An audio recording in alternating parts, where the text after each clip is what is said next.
Pemirsa, sejumlah peneliti ini mengungkapkan bahwa ada potensi tsunami yang bisa setinggi 34 meter di Indonesia.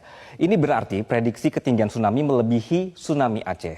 Nah, ada penulis utama dari BMKG, Pepen Supendi, dari penelitiannya mengungkap bahwa potensi ini berkaitan dengan tingkat kegempaan yang tinggi, yang di dalam, serta juga di wilayah Jawa Barat dan juga Sumatera yang merupakan akibat dari pertemuan lempeng Indo-Australia dan juga subduksi di bawah lempeng Sunda.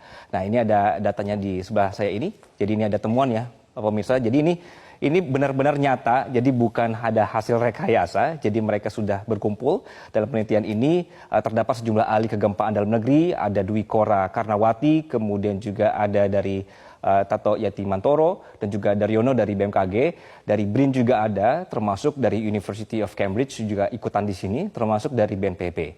Nah, sehingga penelitian ini sangat tidak main-main dan bukan sembarangan.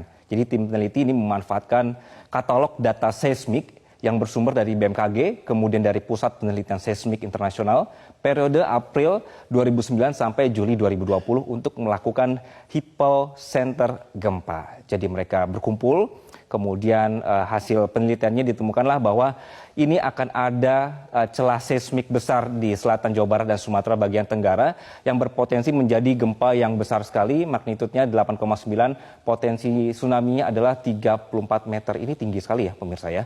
Nah, sebenarnya jika kita berbicara soal megatrust, jika dilihat dari definisinya, megatrust ini adalah kondisi pecahnya batas lempeng yang terjadi di bidang kotak dua lempeng tektonik yang bertemu di zona subduksi.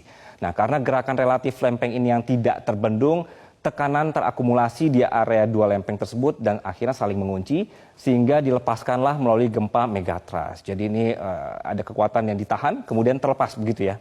Sumber gempa megatrust biasanya ada di bawah laut pemirsa. Megatrust ini memiliki potensi menimbulkan tsunami yang karena ada pergerakan besar vertikal dasar laut selama gempa terjadi. Baik, nah megatrust itu tadi definisinya sudah ada apa, kemudian ini mana sih sebenarnya wilayah Indonesia yang akan menjadi perhatiannya? Nah, karena negara kita terletak pada bagian cincin api Pasifik yang membuat Indonesia rentan bencana, terutama gempa dan tsunami. Dalam buku Pusat Studi Gempa Nasional disebutkan bahwa sumber gempa dari segmen megatrust hanya berjumlah 13 segmen. Tapi ini bukan hanya sebenarnya. Jadi kami coba ilustrasikan di sebelah kanan saya, kalau bisa difokuskan atau di sebelah petanya, pemirsa. Jadi ini adalah segmentasi megatrust di Indonesia, ada beberapa. Satu adalah ini barat Sumatera, ada 6 segmen. Kalau misalnya kita bisa lihat di sebelah sini pemirsa ya.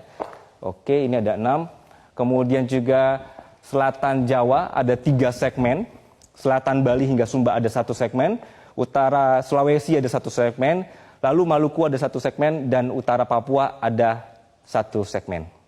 Ini adalah yang sudah dipetakan. Nah, kemudian yang berwarna oranye yang Anda saksikan ini adalah ilustrasi misalnya keberadaan subduksi lempeng Indo-Australia yang menujam ke bawah lempeng Eurasia. Ini merupakan generator kuat sekali untuk terjadi gempa. Jadi wajar jika selatan Jawa ini menjadi kawasan rawan gempa dan juga tsunami. Dari data BMKG ini menyebutkan bahwa gempa di atas 7,0 di Jawa ini terjadi sekitar 19 kali. Kalau dihitung dari tahun 1840 sampai 2006. Dan kalau tsunami-nya sendiri ini ada 5 kali sudah pernah terjadi. Begitu. Nah, ini menurut Kepala Mitigasi Gempa Bumi dan Tsunami BMKG, Daryono, berdasarkan frekuensi kejadian gempa yang merusak, sesar aktif sebenarnya lebih sering terjadi dan menimbulkan kerusakan serta korban jiwa dibandingkan dengan megatrust. Namun megatrust sebenarnya relatif jarang terjadi, hanya saja sumber gempa megatrust ini mampu membangkitkan gempa dahsyat dengan magnitudo 8 hingga 9. Jadi meskipun jarang, ternyata dampaknya besar sekali. Sementara sumber gempa sesar aktif rata-rata hanya mampu memicu gempa paling tinggi 7,5.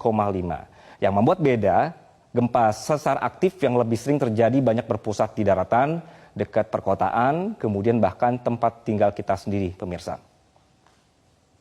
Begitu.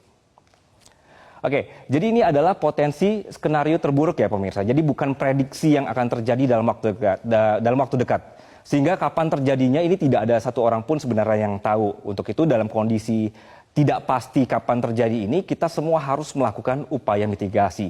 Dan penelitian ini sebenarnya bukan untuk membuat kita takut atau membuat kita panik. Sudah cukup banyak sebenarnya peristiwa bencana ini di masa lalu. Jadi kita perlu untuk terus mempelajarinya untuk meminimalisir dampak dari megatrust itu sendiri.